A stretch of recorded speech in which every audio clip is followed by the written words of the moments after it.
안녕하세요. 비블리아 이익상입니다. 네, 김영석입니다. 예, 오늘은 소중한 손님, 특별 손님을 모셨습니다. 게스트 우리 네. 교수님 이윤경 교수님을 모시고 우리 시작하게 됩니다. 너무 반갑습니다, 교수님. 감사합니다. 네, 안녕하세요. 그렇게 긴장하지 않으셔도 됩니다.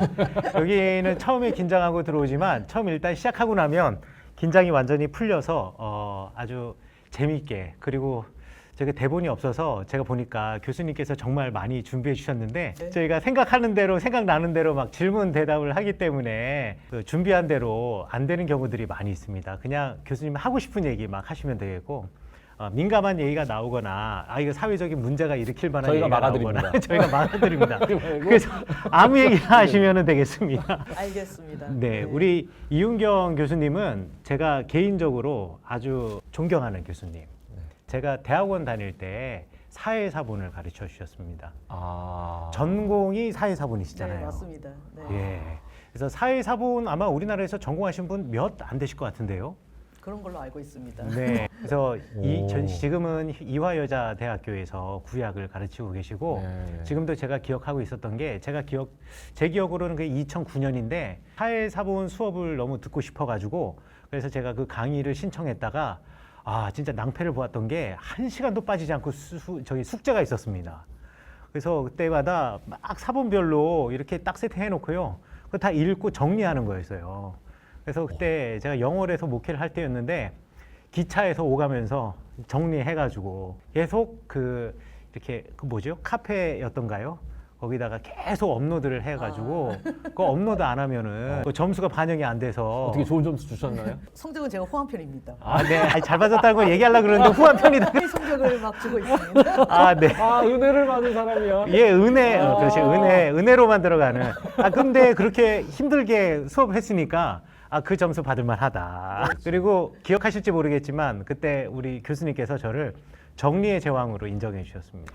예. 그런 분이 계셨었는데 이 목사님이셨습니다. 근데 그때 이미 저 히브리 대학에서 대학원을 마치고 한국에 들어왔던 그렇죠. 타이밍이었죠. 마치고 왔었죠. 마치고 네. 왔었는데 한국에서 이제 목사가 되기 위해서. 예, 근데 저는 쿰란 사본을 그냥 히브리어로 배웠지 그 본문 자체의 어떤 신학적인 사상이라든가 뭐 이런 거에 대해서는 제가 배워볼 일이 없었어요. 제 2차 성전 시대 때 히브리어 특징으로 쿰란 사본을 읽은 거지 신학적으로나 또 그게 어떤 의미가 있는지에 대해서 사본별로 이렇게 하나씩 배울 수 있는 기회가 없었는데 그때 제가 배우면서 너무 좋아가지고 그때 이후로 쿰란 사본에 관한 책들을 많이 읽었는데 막상 한국에 돌아와서 그 사회사본 이렇게 번역해 놓은 책이 4볼륨 전집으로 네. 돼 있는 거 있잖아요. 예. 사려고 하니까 다 절판이어서 없고 예, 사람들이 사지 않아서 절판이 돼. 중고책으로도 구입해 보려니까 한 권당 10만 원이 넘게 중고책이 올라와 있어서 야 이거 좀 내가 감당할 수가 없다.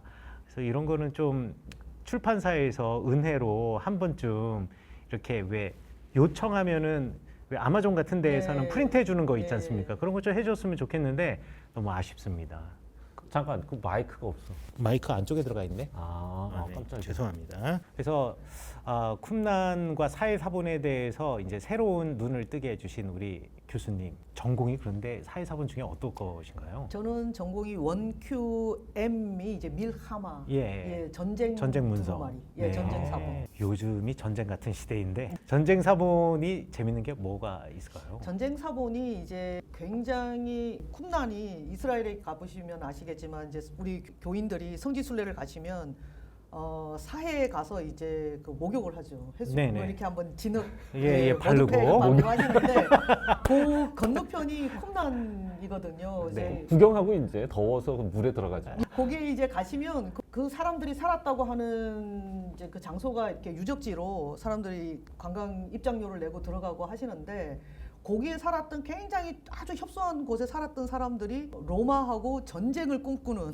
그런 이제 전쟁 매뉴얼이라고 할 수 있어요. 그래서 네네. 굉장히 상세한 이제 뭐 모든 무기라든지 전쟁이 1차부터 시작해서 7차까지 전쟁을 어떻게 하는지 네. 굉장히 상세한 전쟁에 대한 이야기가 나오니까 네네. 궁금하기도 하고 왜 이런 좁은 장소에 살았던 사람들이 이런 방대한 엄청난 전쟁을 꿈꾸고 있었는가 이제 이런 것도 이제 궁금하고 그러면서 이게 이제 마지막에는 결국에는 하나님이 우리를 도와서 우리가 승리한다.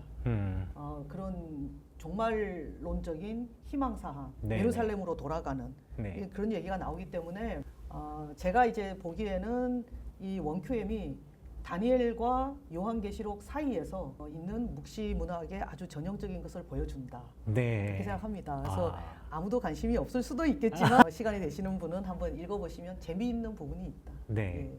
그리고 우리 이은경 교수님이 쓰신 책이 있으시잖아요. 제2성전 시대의 묵시 사상에 네, 네. 관한 연구에 관한 책. 어. 제가 그 책을 읽고 진짜 많은 도움을 받았습니다.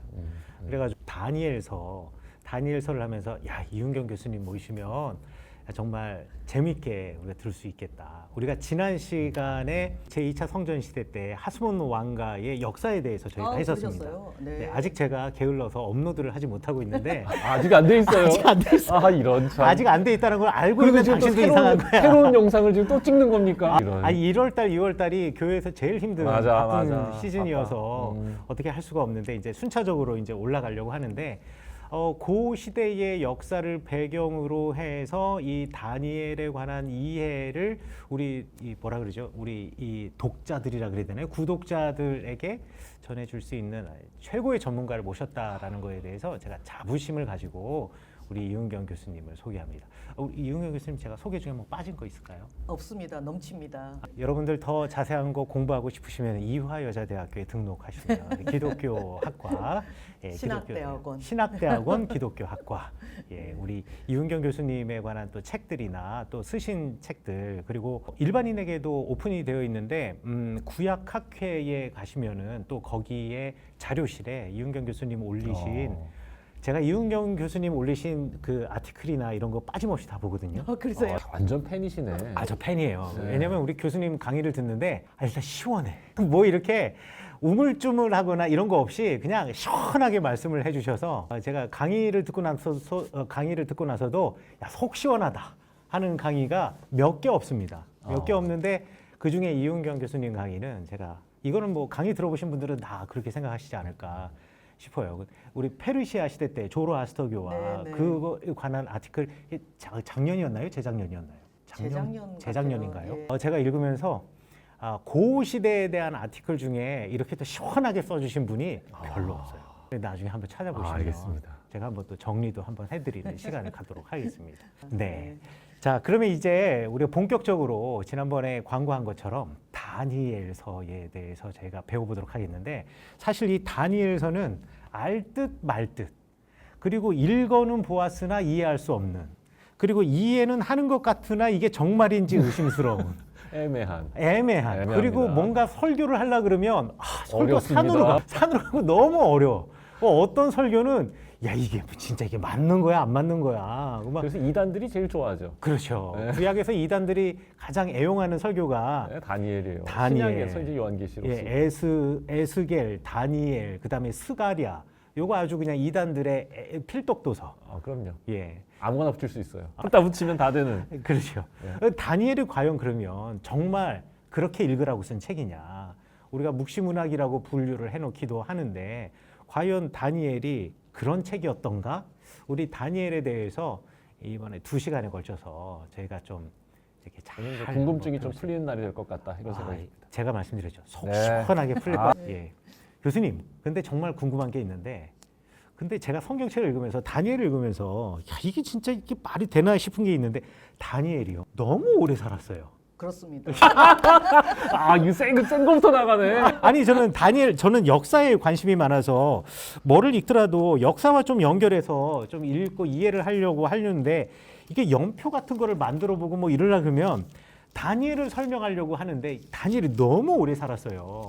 그래서 교회에서 뭔가 이제 성경 공부를 하면서 다니엘을 설명할 때 이게 다니엘을 이게 역사적인 인물로 제가 설명을 하거나 이러기에는 다니엘이 너무 오래 살은지라 네. 아브라함 이래로 긴 이야기가 있는 사람 중에 이렇게 긴 사람이 있었던가 싶을 정도로 이거 다니엘의 그래서 어떤 것 보면 다니엘이 정말 실존 인물이냐 아니냐부터 시작을 해서 다니엘이 정말 그렇게 오래 살 수 있었던 인물이었던가 뭐 이런 질문들도 생기기도 하거든요. 네, 맞습니다. 그런 질문 받아보신 적 없으신가요?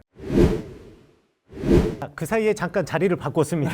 교수님의 시선 처리를 위해서. 일단 이제 말씀드리면 되죠. 네네네. 그 다니엘에 대해서 이야기를 할 때 가장 문제가 되는 게 뭐냐면은 다니엘을 예언자라고 볼 것이냐. 왜냐하면 그렇죠. 예언을 한 건 그러니까 이제 우리나라에서는 구약 개론 시간에 이 다니엘서를 예언서로 분류를 해요. 예. 그렇네요. 그래서 이것이 이제 그 많은 이단들에게 다니엘서를 예언서로 생각해서 성경 다니엘서에 나오는 여러 숫자들을 예언의 말씀으로 풀이를 하고 싶은 욕망을 불러일으키죠. 아, 그렇네. 예, 그래서 일단 제일 먼저 말씀하신 질문과 연관해서 다니엘을 어떻게 볼 것이냐, 이 사람이 역사적 인물이냐, 네. 예, 이거와 더불어서 이제 예언서로 분류를 하면 다 예언이다. 이제 이렇게 되면은 이것이 다 커버가 되는 거예요. 그럼 다니엘 예언자 아닙니까? 그래서 저는 이제 예언자가 아니다라고 이야기를 합니다. 특히 이제 유대교에서는 다니엘서가 예언서로 분류가 되지 않아요. 네. 그러니까 다니엘서는 시편, 잠언 이런 성경과 마찬가지로 성문서로 분류가 돼요. 예. 유대인들이 이제 구약 성경을 세 개의 범주로 이렇게 나누잖아요. 그래서 네. 오경이 있고 예언서가 있고 성문서가 있는데 다니엘은 예언서가 아니고 성문서에 속해 있는 거죠. 아, 네. 예. 그러면 이제 그 다니엘은 어떻게 이해할 거냐 할 때 이야기다. 이야기. 이야기다. 그래서 우리말로 문학의 장르를 먼저 이제 파악을 하자면 이야기로 분류를 해야 된다. 그래서 굉장히 오래 사는 사람처럼 나오는 거지만 그냥 이야기로 받아들여야 되기 때문에 이 이야기의 저자는 역사적인 사실에 아무런 관심이 없었다. 속 시원하십니다. 야, 이거 시작하자마자 이렇게 제가 그랬잖아요. 속 시원하게 말씀해 주시는데 야, 너무 감사합니다. 이게 이제 우리가 감당해낼 수 있는 분위기로 그 좋습니다. 범위 안에 들어가느냐.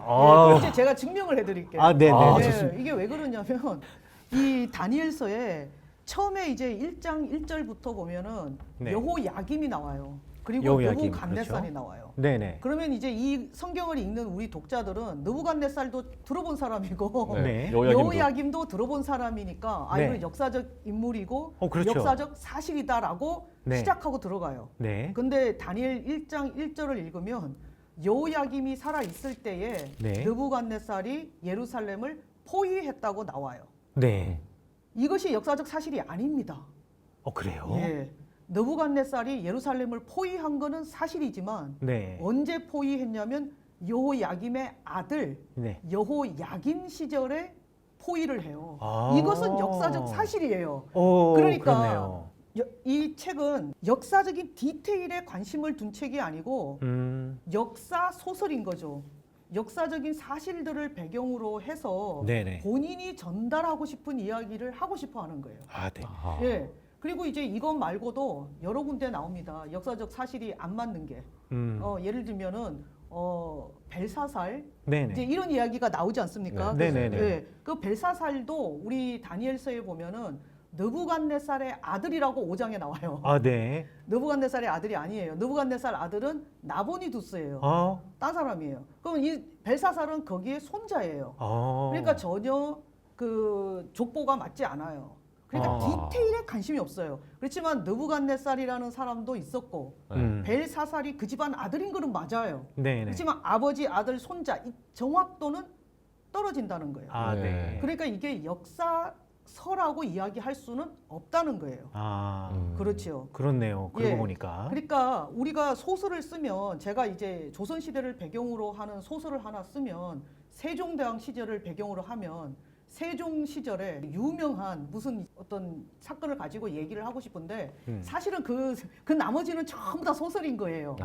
네. 사건은 있었지만 네. 그 디테일. 치밀하지 못한 겁니다. 예, 그냥 이 그거는 작가가. 관심이 별로 없는 거예요. 그러니까 세종 시대를 배경으로 한 로맨스 소설을 쓰는 거예요. 제가 그냥. 네. 그러면 디테일은 그때 뭐 정의정이 영의정이 누구였고 좌의정이 누구였고 관심이 없어요. 그래서 그냥 아무나 쓰는 거예요. 제가 아는 어디서 들어본 인물들을 다. 그런 예. 이름을 그냥 막 쓰는 겁니다. 네. 황희정성 그 시대인지 아닌지 정확하게 몰라요. 그 사람들이 다 알만한 이름으로. 알만한 거예요. 이름으로. 꼭 사실인 것처럼. 예, 그리고 이제 느낌은 사극이에요.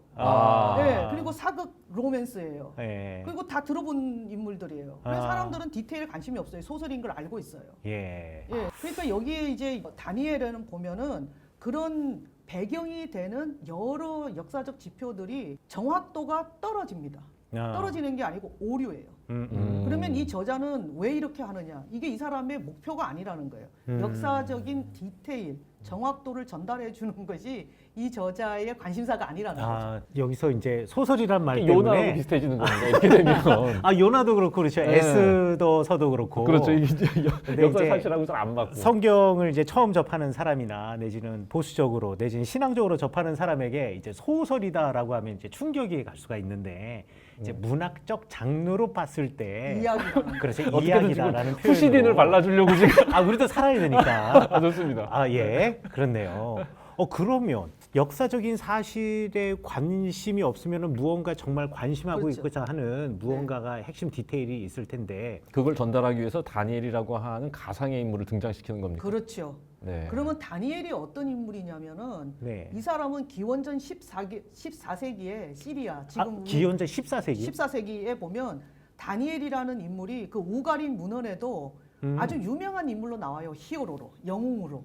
다니엘이요. 이름이 이제 14세기에? 단일이라고 나요. 그러니까 이게 이제 우리 히브리어도 모음이 원래 없는 네. 그러니까 자음만 있는 것처럼 우리는 다니엘이라고 이제 발음을 하는데 네. 그 우가린 문헌은 단일이에요. 네. 이게 같은 맞아 모음이 다르고 자음이 같은 거죠. 네. 그래서 이 다니엘이라는 인물이 굉장히 똑똑하고 영웅적인 인물로 나오는 소설 속에 유명한 인물 그러면 다니엘이에요. 굉장히 똑똑하고 영웅적인 남자예요.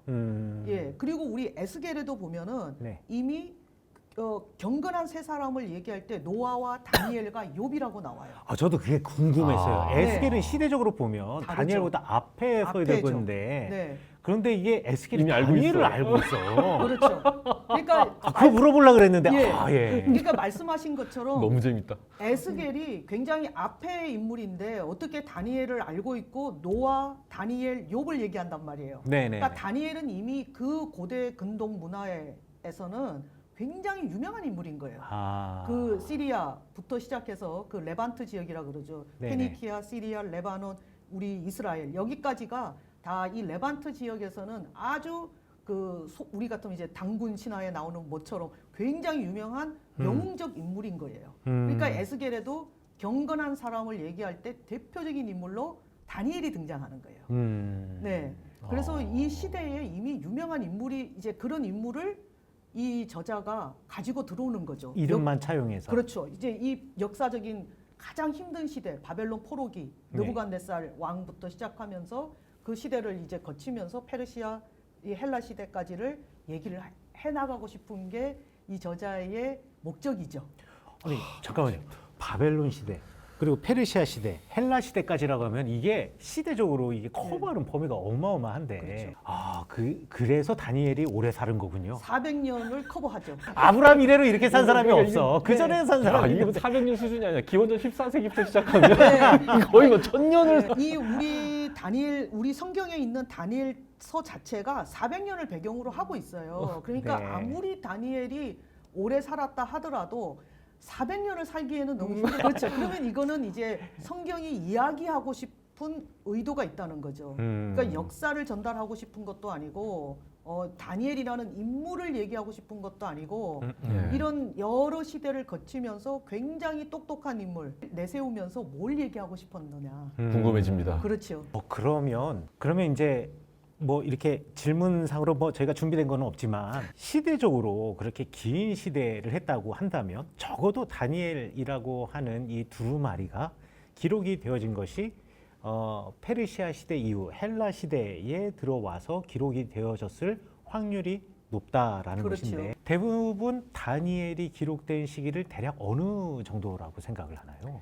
그러니까 이제 요거를 위해서는요. 이제 제가 제일 권하는 게 다니엘서가 이제 이단들이 다니엘을 갖고 막 본인을 설득하려 그럴 때 네. 다니엘서 11장을 다니엘서 펴고 11장. 네. 다니엘서 11장을 나를 이해시켜 달라. 이렇게 하면 상대방이 이단인지 아닌지를 우리가 금방 알 수가 있습니다. 아, 남방왕과 북방왕. 그렇지요. 아. 우리 목사님 역시 네. 야, 남방왕과 북방왕의 얘기면은 이게 이제 사단들의 전쟁인데 이게. 그래서 그러니까 미국에서는 북방왕은 러시아다. 아, 이렇게 얘기를 합니다. 네, 그래서 이제 그 남방왕과 북방왕에 대한 이해를 어떻게 하느냐를 네. 보면 이분이 이단인지 또 잘못된 해석을 하고 있는 건지 너무 시한부 종말론을 얘기하고 있는 건지 이런 거를 우리가 알 수 있어요. 그래서 목사님 질문하신 거에 이제 조금 더 이어서 얘기를 하자면 이 시대를 보면 남방왕과 북방왕이 누구를 가리키는 거냐면 아주 확실하게 나와요. 이 성경을 읽으면 우리가 이제 정확하게 네. 알 수가 있는데요. 그러니까 이제 남방왕은 누구를 얘기하냐면 요 얘기를 하기 위해서 알렉산더를 얘기를 좀 해도 될까요? 알렉산더까지 가야 됩니까? 아, 네네네네. 알렉산더가 이제 흥미진진합니다. 그래서 저는 이제 우리 교인들한테 너무 할 일이 없다. 뭐 이러신 날이 혹시라도 인생에 있으면 이거는 이제 유튜브에 무료로 영화가 깔려 있습니다. 그 안젤리나 졸리가 나오는 알렉산더라는 영화가 있어요. 오. 그러니까 이 영화 이 안젤리나 졸리가 나오면 일단 그럼 또 좋은 봐야죠. 영화입니다. 네. 매우 졸립니다. 근데 이 영화를 보시면 이제 알렉산더가 네. 어떻게 그 동방 정벌에 나서 가지고 이제 그 일대기를 쭉 이야기를 하고 있습니다. 근데 이 알렉산더가 어쨌든 죽어요. 이제 죽는 얘기부터 할게요. 그래서 죽고 난 뒤에 알렉산더가 데리고 간 이 헬라의 군인들이 있지 않습니까? 네. 이제 이 군인들을 많이 데리고 가는데 이 군인들이 이제 자기 왕이 죽고 난 뒤에 어떻게 이 큰 제국을 정말 우리가 통치를 할 것이냐. 이 장군들 사이에서 굉장히 이제 투쟁이 일어나는 거예요. 그러니까 한쪽은 우리는 제국을 통일로 해서 이렇게 큰 한 덩어리로 가야 된다. 이제 독립된 큰 제국으로 그냥 하나의 제국으로 가야 된다 하는 파가 생기고, 야 우리가 알렉산더냐 뭐 이제 그러면서 나눠서 통치를 하자고 하는 장군들 사이에서 네. 이 분쟁이 20년 이상 됩니다. 오. 네. 네. 그러면서 결국 어떻게 되냐면 그 중에 프톨레미라는 장군이 있어요. 네. 이 장군이 나는 이집트를 차지하겠다. 그래서 이집트로 내려가서 이집트를 정벌하고 거기다가 프톨레미 제국을 만들어요. 알짜배기 땅을 먹었네요. 그렇죠. 그거를 이제 다니엘서 11장은 남방 왕이라고 부릅니다. 남쪽으로 내려갔기 때문에. 아, 남쪽에. 예. 그리고 이제 그 장군 중에 하나가 누구냐면 셀루키드예요. 네. 그 장군은 어디로 가냐면 이스라엘 북쪽으로 가요. 그게 지금의 시리아, 레바논 그쪽으로 갑니다. 거기도 또 좋은 땅 받았네. 예, 레바논이죠. 예. 네. 그래서 그 레바논 시리아 쪽을 간 왕을 성경은 북방 왕이라고 부릅니다. 왜냐하면 이스라엘을 기점으로 남쪽에 간 프톨레미 왕국은 남방 왕, 네. 이스라엘을 기점으로 북쪽으로 간 셀루키드 왕국은 북방 왕이라고 부르게 된 거예요. 네. 그런데 이제 이스라엘은 그 중간에 껴가지고 한 번은 처음에는 남방 왕이 지배를 합니다. 그러다가 자기네들끼리 싸우는 거예요. 남방 왕과 북방 왕이 싸우기도 하고 결혼 전략도 맺기도 하고, 그래서 다니엘서 11장에 보면 남방 왕의 딸이 북방 왕에게 화친을 하러 간다는 얘기가 나와요. 결혼 동맹을 맺는 거예요. 그러니까 한마디로 이스라엘은 그 사이에 껴가지고 둘이 싸우다가 결혼 동맹을 했다가 화친을 맺었다가 이거를 보면서 다니엘서 11장이 기록을 하고 있는 겁니다. 그러니까 다니엘서 11장에 있는 내용을 보면 이게 다니엘서라는 것이 이제 문학적인 분류상으로는 소설로 들어가고 역사의 이야기라고는 말할 수 없지만 역사적인 사실을 배경으로 그렇죠. 그것을 분명히 풀어 헤치고 있긴 하네요. 그래서 앞에 1장부터 6장에 나오는 그 바벨론, 페르시아의 역사적인 사실은 다 오류인데요. 네.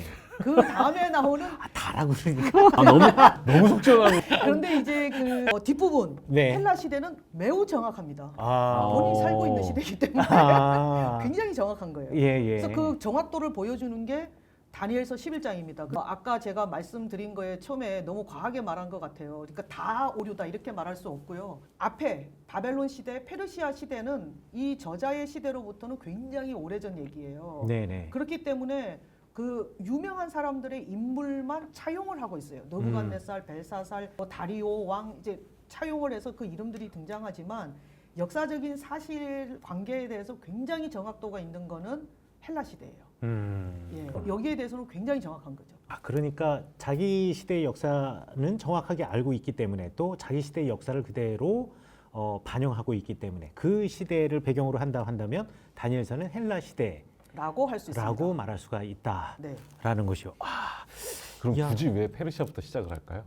그래서 그거를 이제 우리가 알 수 있는 게 뭐냐면 여기에 보면은 처음에 우리가 이제 다니엘서를 뭐 읽기가 힘든 사람도 처음에 딱 읽으면 나오는 게 신상이 나오는데 되게 재밌는 얘기. 예, 느부갓네살이 이제 꿈을 꾸는데 위에는 네. 금, 밑에는 네. 동, 새, 새, 뭐 이렇게 네, 이제 네. 철, 흙 막 되어 있는 그런 거를 본단 말이에요. 그리고 이제 다니엘이 꾼 꿈에서도 보면은 곰, 사자 뭐 이렇게 4마리 막 동물이 나옵니다. 네. 그래서 왜 페르시아 시대로 사실은 바벨론 시대 느부갓네살부터 시작하니까 왜 이렇게 옛날 시대부터 시작을 하느냐? 이분이 저자가 헬라 시대에 살면서 굉장히 오랜 그 옛날 제국시부터 시작하는 이유는 뭐냐면 시대관념이 있다는 거예요. 그래서 금과 같은 시대, 은과 같은 시대, 동과 같은 시대, 이 시대관념이 있어서 하나님이 바벨론과 같이 느부갓네살과 같이 없어지지 않을 것 같은 영원할 것 같은 제국도 사라지고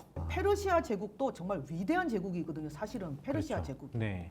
그 페르시아 제국이 사라지는 거예요. 그래서 이 시대의 분류를 이렇게 정확하게 나눠서 얘기하면서 하나님의 역사의 주인이시다. 그리고 위대한 제국도 결국에는 무너진다. 그래서 오늘 우리가 헬라 제국을 살아가고 있지만 이 시대도 무너진다. 그래서 어디에서 나타난지 알 수 없는 돌이 나타나서 이 모든 것을 무너뜨릴 것이다. 그래서 왜 느부갓네살의 그 바벨론 제국, 페르시아 제국으로부터 이야기를 시작하느냐? 그거는 지금 우리가 굉장히 어려운 시대를 살고 있는 것 같지만 더 옛날에는 더 어려운 시기도 우리가 사실은 지나갔고 버텨냈다. 그 제국도 다 무너졌다. 그 이게 하나님의 힘든 역사다. 시기를 회상시키기 위해서 그렇지. 가장 힘들었던 시기니까 예, 지금- 이스라엘에게. 지금 자기네가 살고 있는 시대가 사람들은 제일 힘들죠. 누구나.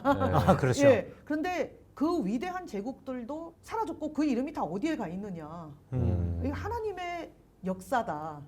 그래서 이제 여기에서는 보면 뭐 가브리엘이나 미가엘이나 천사장이 등장하거든요. 네네. 그래서 하나님의 시대 그리고 하나님의 그 초월적 개입이라든지 이런 이야기로 하고 싶은 것이 이 저자의 의도죠.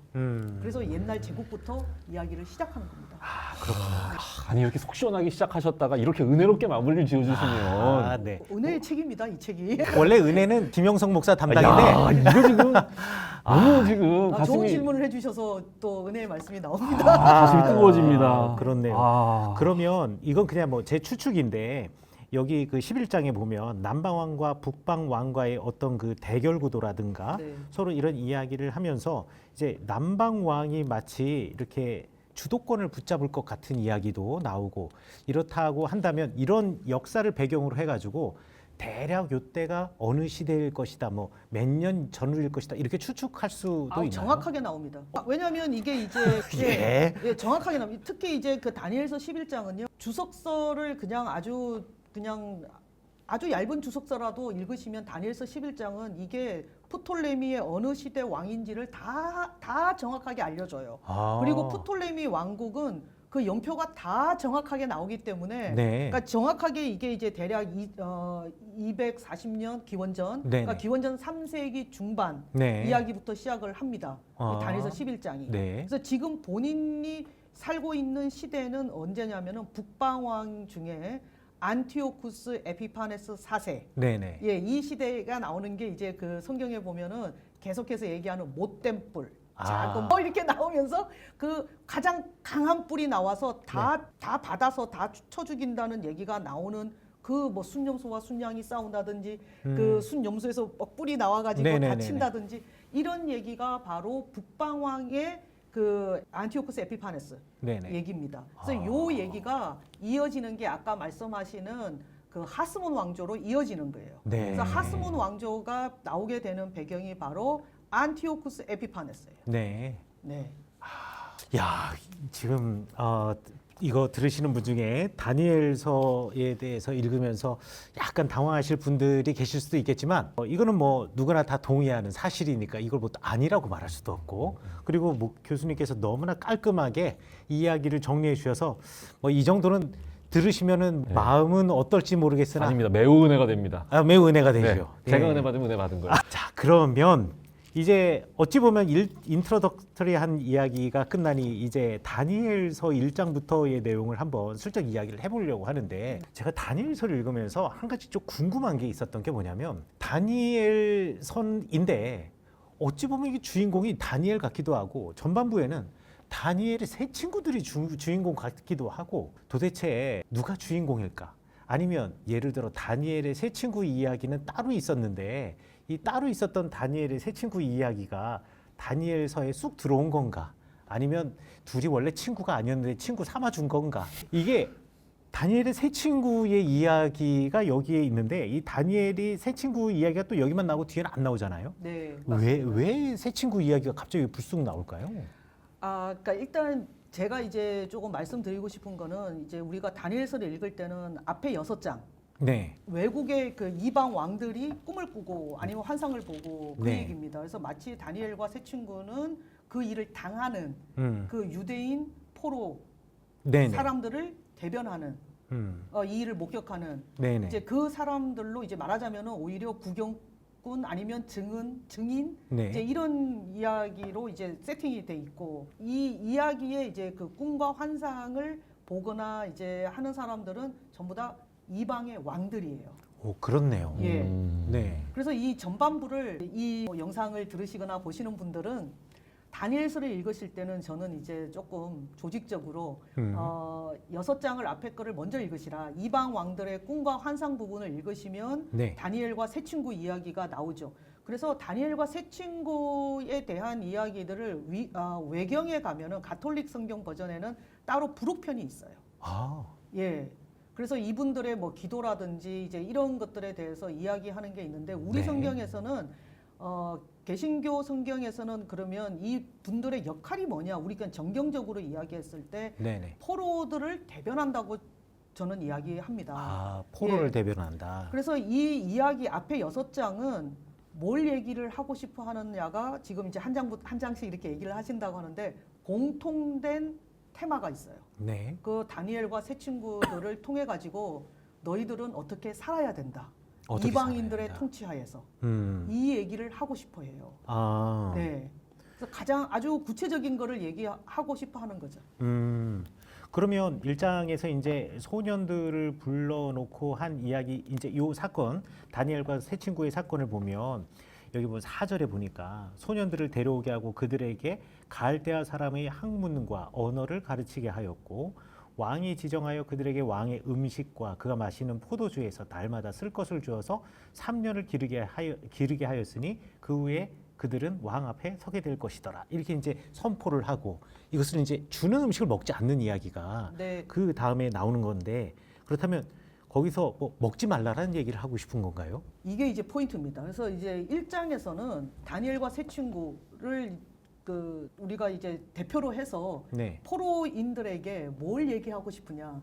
유대인의 음식법을 지키라는 얘기를 하고 싶어 하는 겁니다. 유대인들의 음식 정결법. 예, 음식 정결법. 근데 이거를 잘못 이해해서 예를 들면 이제 그 안식교인 분들은 뭐 조금 화가 나실 수도 있겠지만 제 얘기를 듣고 이거를 가지고 이제 채식주의를 네. 해야 된다. 왜냐하면 여기 이제 다니엘서 1장에 보면 채식을 했더라고 나옵니다. 제 아내가 그걸 저한테 물어봤습니다. 다니엘은 비건이 아니었을까? 비건이 아닙니다. 네, 다니엘서 10장에 가면 고기와 포도주를 잠시 안 먹는 얘기가 나옵니다. 그 얘기는 먹었다는 얘기죠. 그렇네. 비건은 아니네. 아닙니다. 아. 그래서 다니엘서 1장을 읽고 다니엘 채식주의를 얘기하는 것은 잘못된 성경 읽기라는 겁니다. 아, 그러니까 그렇네. 유대인의 음식법에는 비건이 아니에요. 네. 그래서 우리가 그 레위기 이제 11장에 보면 음식법에 대해서 이야기가 나옵니다. 네네. 네, 거기에 보면은 당연히 고기를 먹어요. 네. 근데 먹지 말라는 고기가 있는 거지 고기를 먹지 말라는 게 아닙니다. 그래서 이 문제가 이제 약간 뭐 재밌다 그러면 재밌고 복잡하다고 복잡할 수 있는데 유대인들은 그러면 채식만 했느냐? 이 바벨론에서 살 때 그렇지 않다는 거예요. 네. 그러니까 이분들이 왜 채식을 했느냐? 여기서 지금 네. 다니엘서에서 다니엘이 느부갓네살의 궁전에 있을 때 채식을 한 이유는 비건이어서가 아닙니다.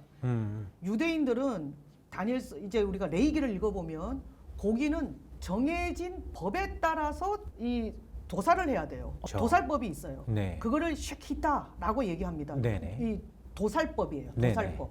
그리고 도살을 할 수 있는 도살 자격증을 갖고 있는 사람, 음흠. 쇼헤트라고 네. 얘기합니다. 네네. 그래서 도살증이 있는 사람이 도살을 해야 되는 거예요. 예. 그러면 느부갓네살의 궁전에는 도살증을 갖고 있는 사람이 당연히 없죠. 당연히 없겠죠. 예. 그러면 이제 이 사람들이 먹을 수 있는 거는 채소밖에 없는 거예요. 아. 예. 그렇겠네. 포도주도 먹을 수 없어요. 그러니까 우리가 지금도 이제 이스라엘에 가보시면 네. 거기 보면 다 코셰르라고 적혀 있잖아요. 네네네. 예. 코셰르라는 뜻이 fit, 음. 먹기에 적절하다는 거예요. 음. 유기농이 아닙니다. 네. 그런데 이제 우리가 또 잘못 알고 유대인들의 코셰르 음식이 아, 예, 그렇죠. 건강식이다. 건강식에 그렇지 않습니다. 네, 건강식 아니고요. 아, 정말요? 유대인이 한국에 이렇게 오는데 정통 보수 유대인들이 한국에 오잖아요. 네. 한국에 오면 저도 이제 들은 이야기인데 한국에 그 코셔에 맞추어서 음식을 만드는 사람이 있어요. 네. 그래가지고 거기 전화를 하면 도시락을 배달해서 먹는답니다. 아, 그런데 예전에는 그분이 용산에 회당이 있었는데 지금도 있는지 모르겠어요. 지금 용산에 있는 사람들이 전부 다 이제 평택 오산으로 가서 어떻게 됐는지 모르겠는데 용산에 이제 베이스 캠프가 있을 때는 거기 회당이 있어서 거기에서 이제 그 이태원 그 주변에서 이제 연락을 하면 이 딜리버리 서비스, 코셔 딜리버리 서비스를 했다고 그래요. 그리고 우리나라의 그 힐튼 호텔에서 코셔 음식을 만들었었다고. 그래서 거기 상주하는 랍비가 있었다라고 저 얘기를 들었거든요. 그런데 진짜로 보수적인 사람, 아주 정통 보수적인 사람은 어딜 가면 먹는 문제로 진짜 고생을 많이 할 것 같아요. 그렇죠. 그래서 이게 이제 채소라는 말이 나오는 거지. 다니엘이 육식을 안 해서 뭐 못해서 거기에 채소만 먹는다는 얘기가 나오는 게 아니거든요. 아, 네. 근데 그거는 이제 오해를 하시면 안 돼요. 그래서 문자 그대로 다니엘이 채식주의자였으니 우리도 채식을 한다.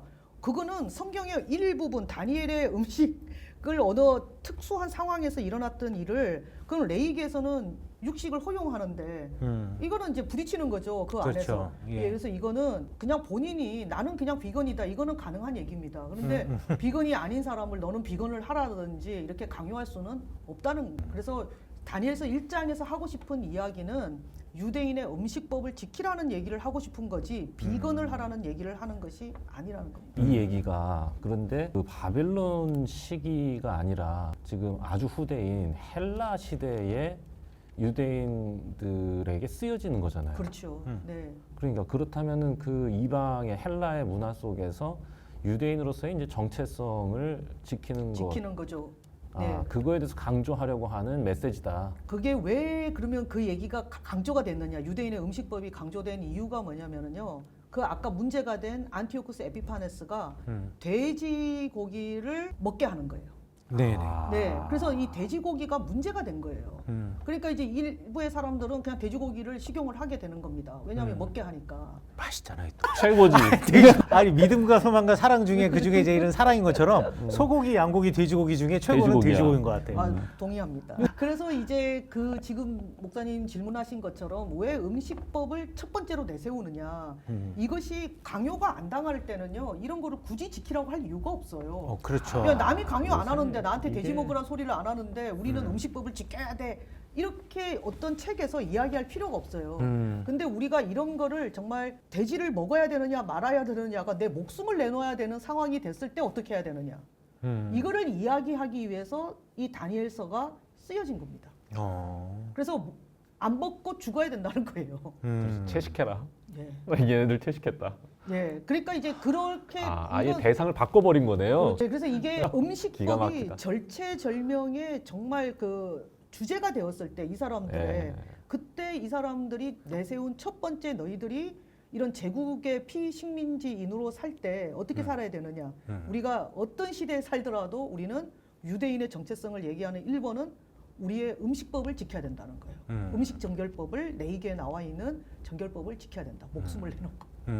그러니까 먹는 것을 타협할 수 없다는 거예요. 다니엘서에서는 그러면 가장 중요하게 생각한 게 음식 정결법이다라고 예, 생각해요. 그게 유대인의 정체성이라고 생각하는 거예요. 그러니까 이것이 그냥 문화적인 내가 뭐 나는 이 음식을 뭐 먹겠다 안 먹겠다 이런 문제가 아니라 종교의 문제라는 거예요. 이 음식법이 정결법이 그냥 단순히 내가 이거에 대한 기호 음식이 아니라 네네네. 나의 목숨과 같은 거라는 거예요. 그래서 유대인은 이제 어디에 있어도 지금까지도 돼지고기를 안 먹잖아요. 그렇죠. 예, 그래서 그게 자기를 나타내는 정체성이 되는 거예요. 공식적으로는 안 먹는 것 같은데 제 친구들을 보니까 먹어요. 다 뒤에서 먹더라. 말만 하지 말래. 내가 먹는 고기가 뭔 고기인지 물어보지 말고 가르쳐주지 말래. 그러고 먹으면 된다고. 재밌다. 내가 먹는 고기가 무엇인지 묻지 마라. 그렇죠. 내지는 가르쳐주지 말아라. 주면서. 주면서 이거 이건 돼지야. 돼지고기인데 먹어도 되니? 이렇게 이런 너 말 먹을 하지 수 있는 마라. 이런 말 하지 마라. 요즘은 많이 타협한 것 같습니다. 그러니까 유대인들 중에서도 뭐 스펙트럼이 아주 정통파부터 그렇죠. 뭐 다 리폼까지 있으니까. 많으니까. 예. 그런데.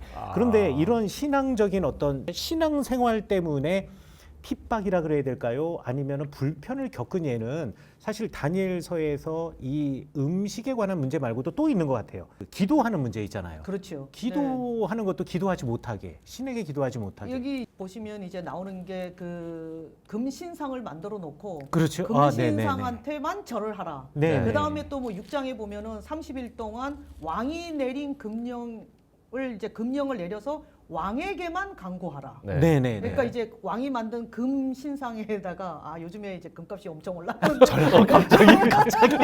금 투자 얘기가 지금. 그래서 이제 뭐 막 절을 하고 싶은 사람이 너무 많겠죠. 근데 이제 금 신상을 만들어 놓고 거기에 절을 하라 그러는데 절을 하지 않는 거예요. 그러면 이제 뭐 풀묵불에 뭐 던지겠다. 이제 그렇게 하고 왕의 이름을 부르면서 강구하라는 거예요. 근데 왕의 이름을 부르면서 강구하지 않으면은 사자굴에 던지겠다. 이제 이렇게 하는 거예요. 지금 이제 말씀하시는 것처럼 기도의 문제가 등장하는 거예요. 그러니까 유대인들은 음식으로 우리의 정체성을 드러내고 얘는 먹는데 우리는 안 먹어. 그러니까 이제 그거를 드러내고 기도를 하는데 여기에 보면 다니엘이 3번을 기도하는 얘기가 나오잖아요. 네네. 예, 그래서 지금 가톨릭 신자들이 3종 기도라는 걸 합니다. 예, 그리고 우리 사도행전에도 보면은 예수님의 제자들이 3번 기도한다는 얘기가 나와요. 유대인들도 3번 기도하죠. 3번 기도해요. 네. 예, 이슬람은 5번을 하는데. 조금 모자르지만 예, 유대인들이. 그래서 그 3종 기도도 말하자면 3번을 기도하는. 그러니까 3번을 기도하는 것도 유대인의 정체성이 된다는 거예요. 그러니까 어떤 상황이 와도 시간을 지켜서 기도해야 된다는 거예요. 그러니까 유대인들은 그러니까 왕의 이름을 부르며 기도하면 안 되고 우리도 하나님 부르면서 기도하잖아요. 네네. 그것처럼 부르는 대상이 하나님이 돼야 되고 예, 강구하는 대상이 하나님만 돼야 되고 절하는 나의 그 모든 것을 정말 내려놓고 절을 하는 내가 굉장히 낮아지는 그 기도의 자세라는 게 있잖아요. 네네. 그 자세는 하나님에게만 가능하다. 이것이 유대인의 정체성이라는 거예요. 그러니까 유대인은 아까 처음에 제가 이제 놓치고 지나갔는데 거기에 보면 바벨론 궁전에서 갈대아 언어도 배우고 다 배웁니다. 그렇죠. 그렇죠.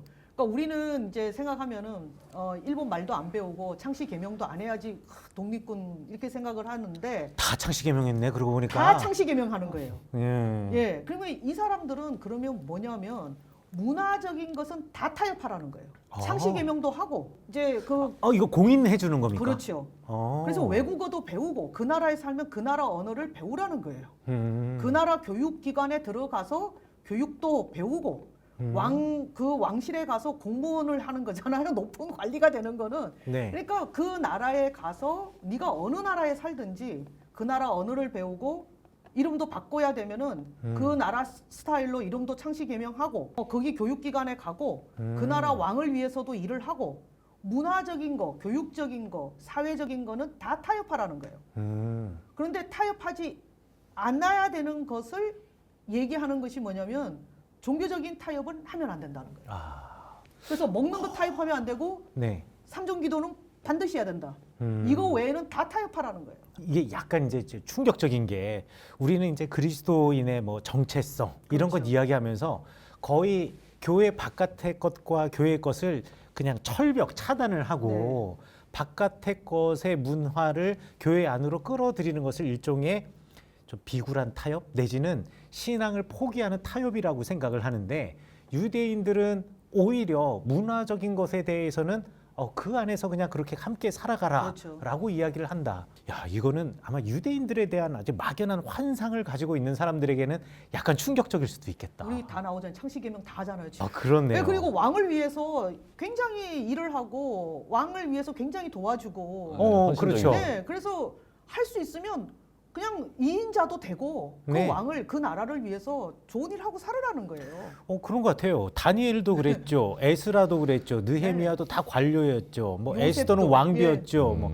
요셉도 그런 사람 중에 네. 하나였죠. 특별히 페르시아 시대 때 이렇게 고위관직에 오른 유대인들이 꽤 많이 있네. 그게 유대인의 삶의 방침을 얘기하는 거예요. 그래서 이 다니엘서는 이 이야기를 통해서 하고 싶은 게 뭐냐면 디아스포라의 어떤 제국 시대에 살아가더라도 유대인은 이런 스타일로 살아라. 그래서 다니엘이라는 아주 그 이상적인 똑똑한 남자를 내세우면서 이 사람처럼 살면 돼.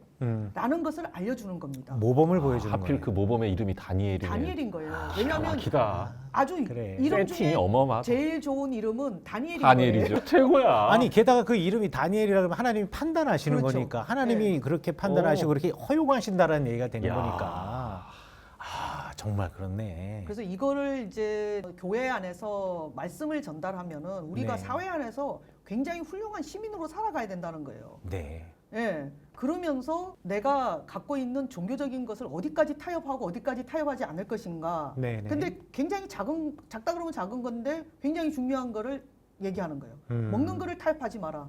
그럼 우리 기독교인들은 그러면 뭐를 타협하지 않아야 되느냐? 이런 거는 교회 안에서 이제 서로가 논의를 해볼 수 있겠죠. 예, 그거는 이제 네. 조직 신학자들에게 맡겨놓고 성서학자들은 그렇죠. 이런 원론만을 제시해 주는. 그렇죠. 예. 그래서 성서학자들은 사실 마음이 되게 편합니다. 어려운 질문이 오면 그건 조직 신학에 우리는 이제 원론의 이야기를 교회에서 서로 얘기해봐라. 그러면 근데 사실 성도들은 그러한 이야기에도 관심이 많지만 예를 들어 뭐 금신상을 놓고 절하지 않는다 그러면 그래 금신상을 놓으면 절하지 않으면 되면 그 시대의 이런 문화 속에서 뭐 이런 것들에 대한 교훈도 있지만 성도들에게 더 자극적인 것은 뭐냐면 그래서 풀무불에 던져졌는데 그런데 거기서 타지 않고 죽지 않고 하나님이 보호해 주시고 사자굴에 던져졌는데 그런데 사자가 그 잡아먹지 않고 그래서 굶었는데도 불구하고 막 얼굴에 광채가 나고 되게 그러니까 기적에 관한 이야기에 더 많은 관심을 가지고 있거든요.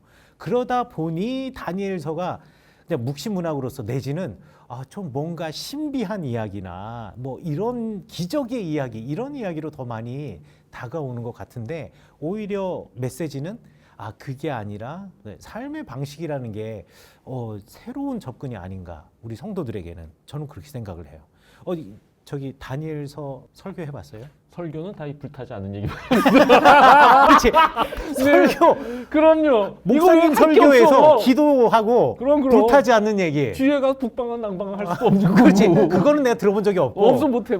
그 다음이 제일 어려운 설교가 뭐냐면 메네 데겔 우바르신 그거. 그럼 그거. 어려워. 뒤는 안 건드립니다. 그래서 다 앞에만 하죠.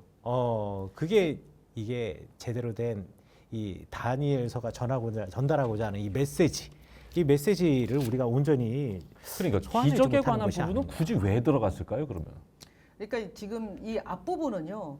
이 이방 왕들이 묘사가 굉장히 나쁘게 되지 않아요. 오히려 되게 그 다니엘과 친구들을 걱정해주고. 그렇네요. 예. 그래서 그 주변에 있는 사람들은 왕의 신하들은 되게 못됐어. 그리고 얘네들을 오히려 모략하고 얘네들을 궁지에 빠뜨리고 이러는데 왕은 오히려 다니엘을 굉장히 신경 쓰고 다음날 죽었나 살았나 막 살펴보러 가고 이거 그 궁정 친화적인 문서 아닙니까? 그래서 오히려 이 앞에 부분에 나오는 이 왕들은 네. 굉장히 다니엘과 그 바벨론 포로민들에게 굉장히 친화적인 네. 모습으로 그려져요. 그러니까 어떻게 되는 거냐면 앞에 그 바벨론 시대, 페르시아 시대를 거칠 때는요, 종교적인 탄압이 사실 가해지지 않습니다. 네. 바벨론, 페르시아 시대까지는요, 이 바벨론 제국과 페르시아 제국은 자기네가 식민지로 삼는 나라에서는 정확하게 조공만 잘 오면 됩니다. 그럼. 예, 예, 조공만 잘 오면 문제가 되지 않아요. 그리고 오히려 이제 그 유대인들이 페르시아 시대는 용병으로까지 페르시아 군대에 들어가요. 입대를. 그래서 사이가 나쁘지 않아요. 그러니까 왜 문제가 되느냐면은 근데 이제 7장부터 분위기가 굉장히 달라지면서 그래서 기적적으로 앞에 부분은 살아나요. 유대인들이. 어떤 어려움이 있어도 그 시대는 바벨론 페르시아 시대에는 어려움 속에서도 유대인들이 비즈니스도 사실 합니다. 그리고 굉장히 부유하게 사는 유대인들도 있어요. 네. 예, 바벨론 페르시아 시대에 나온 문헌들을 보면은. 네네. 그런데 이제 종교적인 문제에 관심이 없어요. 유대인들이 뭐를 믿든지 뭐 상관을 하지 않습니다. 근데 이제 이 그 헬라 시대 그 안티오쿠스 에피파네스 시절이 되면은 종교적인 아까 말씀드린 대로 탄압이 시작됩니다. 네. 돼지고기를 먹으라든지 돼지고기를 바치라고 한다든지 그다음에 오경을 다 불태운다든지 이런 일들이 벌어져요. 이 안티오쿠스 에피파네스 시절에. 네. 그러니까 이 시절에 오면은 기적이 일어나지 않아요. 그래서 어떠냐면 이 유대인들이 엄청나게 탄압을 당하고 많이 죽게 됩니다. 그래서 엄청나게 죽게 되기 때문에 이때부터 어떤 일이 벌어지냐면 7장부터 분위기가 굉장히 달라지고 이 왕들이 앞에 나왔던 왕들은 굉장히 그 친화적이에요. 다니엘 친화적이에요. 네네. 근데 이 7장부터는 다니엘이 문제가 아니고 그 못됐다는 말이 굉장히 나옵니다. 그리고 뭐 때를 변개하게 하고 뭐 시간을 변개하고 뭐 굉장히 그 악행을 많이 저지르는 이방 왕들이 나옵니다. 이거는 거의 이제 유대인들이 손쓸 길이 없을 정도예요. 네네. 그러면서 이제 그 왕들에 대한 묘사가 달라지면서 기적적인 것이 나오지 않아요. 7장부터는. 네. 그래서 이제 우리가 보통 설교하시면 앞에 부분을 하다가 끝나게 되는데, 네네네. 예. 그래서 이제 앞에 부분은 얘기하고 싶은 것이 디아스포라 유대인들에게 생활 방식에 대한 종교 타협을 하지 말라는 얘기를 하게 되고 기적도 일어나지 않는 상황이 오면 우리는 어떻게 할 것인가. 이제 이렇게 해서 7장부터는 분위기가 전환이 됩니다. 아, 그렇구나. 네. 아, 예. 점점 재밌어지는데. 그러면 교수님, 그 다니엘 2장에 보면 다니엘이 꿈을 해석하는 이야기가 나오잖아요. 네. 그 꿈을 해석하는 이야기가 주고자 했던 그 아까 잠깐 말씀하셨지만 금은쇠 이런 것들에 관한 이 꿈을 해석하는 해석자의 역할은 다니엘서에서 그렇게 중요한 역할은 아니었던 건가요? 그러면? 그 이제 요것도 이제 1장부터 6장에서는 네. 다니엘이 꿈의 해석자예요. 그런데 이제 7장부터는 보면 다니엘이 꿈과 환상을 보고 가브리엘이 나타납니다. 아, 예. 그렇네. 그래서 이제 우리 신약 성경에도 보면은 그 수태고지를 할 때 가브리엘이 등장하잖아요. 아, 네네네네. 네, 그래서 천사가 등장해요. 근데 우리 기독교는 천사를 얘기하면 이단처럼 느껴지기 때문에 네네. 그 얘기하고 싶어 하지 않습니다. 네. 그런데 이 글에 유대인들은 이제 신구약 중간사 시기가 되면은 에녹서 같은 데 네. 보면은 해석 천사가 나타나요. 네. 그래서 이 천사 중에 해석을 하는 역할을 하는 사람이 누구냐면 천사가 누구냐면 가브리엘이에요. 아, 네. 네. 그래서 가브리엘은 설명을 하게 되는 겁니다. 설명 천사가 등장해가지고 이제 얘기를 하게 되죠. 그래서 해석을 하는 것이 중요한 역할이에요. 중요하지 않는 게 아니고. 그런데 그 앞에는 다니엘이 그 역할을 하고 뒤에는 가브리엘이 그 역할을 하게 되는 거예요. 예. 그래서 우리 신약 성경에도 살짝 나오지만 가브리엘이 등장하는 거예요. 그러면 여기서 다니엘의 역할은 그 천사처럼 뭐라 그러죠? 그 해석을 해주는 그렇죠. 해석자의 역할을 하는데 다니엘이 역사적인 인물이 아니라 그러면 그리고 역사적인 인물이라기보다는 어떤 특정한 인물을 갖다 상정해 놓지 않은 거라 그런다면 유대 공동체에서 꿈을 해석한다라는 것은 어떤 의미가 과연 있을까요? 아, 이게 이제 꿈을 해석하는 것은 현자죠, 현자. 아, 현자. 그렇죠. 예. 네. 그래서 이 그 현자 전통이 그러니까 이게 다니엘서가 어떤 사람이 이 책을 썼겠느냐, 이 저자에 대한 이야기를 할 때 이 당시에 그 지혜자, 현자의 그룹이 있었을 것이다 라고 생각을 하게 됩니다. 그래서 여기도 이제 성경에 보면은 지혜에 대한 이야기가 나오거든요. 네네. 그래서 지혜로운 자라는 얘기가 나오게 되고 이런 사람들하고 이 하나님의 말씀과 환상을 풀이하는 이 역할에 굉장히 권위를 부여하거든요. 네네. 그런데 이런 이제 다니엘의 그룹하고 네. 다른 부류가 누구냐면은 마카비 봉기를 하는 사람들이에요. 아. 군사력을 믿는 사람들이에요. 아, 네. 그러니까 이 다니엘서 저자하고 12장에 가보면 이제 나오는데 이런 일들이 마카비 봉기를 하거나 군사적으로 헬라 군대하고 싸우다든지 이제 이런 역할을 하는 사람들은 작은 도움에 지나지 않느니라. 그러니까 이 사람들은 어떻게 생각하냐면 하나님의 환상을 보고 꿈을 보고 해석하고 그것대로 우리는 믿음으로 기다린다. 이 역할을 하는 겁니다. 아, 네, 그런데 이제 그 반대편에 그 당시에 있는 사람들도 헬라 시대에 어떤 사람들이 있냐면은 마카비와 그 형제들과 함께 군사 봉기, 무력 투쟁, 봉기를 해야 된다. 이렇게 생각하는 사람들이 있어요. 그 두 부류가 나중에는 나뉘는 거죠. 아, 네네. 네, 그래서 이제 유대인들 안에서도 우리가 보면 뭐 사두개파, 바리새파, 열심당 이렇게 예, 당이 나누는 거는 예수님 시대에 나뉘는 게 아니에요. 음. 이미 이 신구약 중간사 시대에 바리새파가 등장합니다. 네네. 사두개도 등장하고 열심당도 등장해요. 그러면 이 사람들의 그 이제 시작점이 누구냐 했을 때는 보면 이사야에 보면 하나님의 말씀에 떠는 자들이라는 말이 나와요. 예. 하나님 말씀에 떠는 자들. 하레딤들. 예. 예. 그 하시딤, 하레딤 이 사람들은 전부 나중에 바리새파로 가게 되는 거죠. 그러니까 현자 그룹들이 있어요. 그러니까 우리 말로는 지혜로운 자. 아. 예, 근데 이 부류들은 무력 투쟁하자는 파하고는 다릅니다. 그러니까 여기 이미 다니엘 시대가 되면은 유대인들 안에서 파가 생기는 거예요. 그래서 이 지금 설명한 것처럼 꿈과 환상을 해석하고 보는 것이 매우 중요한 겁니다. 아, 그렇겠네요. 예. 야, 이제 너무 궁금한 재밌다. 것들을 이제 막 쏟아내야 되는데 시간이 벌써 1시간이 지나가고 있습니다. 아, 이런 편집을 해도 50분이 넘어가는 말을 짧게 해야겠네요. 아니요, 아닙니다. 아니요. 너무 재밌습니다. 저희 컨셉입니다. 이게 다음 시간에 계속 이어서 지금 좋습니다. 제가 해야 되는데 막 긴장감 넘치게 네. 빨리빨리 지나가니까 이거 너무 좋습니다. 이거.